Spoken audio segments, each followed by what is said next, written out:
අම්මිත් හරියට සින්ඩ්‍රෙල්ලා වගේද? ඔයා දන්නවද මගේ පුතේ? ඔයාව ගෙදර තියලා ඔෆිස් යන්න අම්මිගේ හිතත් එක්කම අම්මි දරන පොරබැදිල්ල. ඒකනම් ලේසි පාසු දෙයක් නෙමෙයි. ඔයාව ගෙදර තියලා ගියත් අම්මිගේ හිතෙන් ඔයාව හිර කරලා තද කරලා බැඳලා තියාගෙන ඉන්න ඒ බැඳීම ගලවන්න පුදුම තරම් අමාරුයි.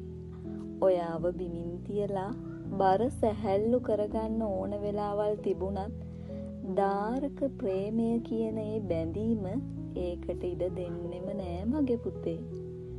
අම්මි පැය 8 ඉවර වුණ ගමන්ම ගෙදර පනින්න බලාගෙන ඉන්නේ හරියට සින්ඩ්‍රෙල්ලා වගේ.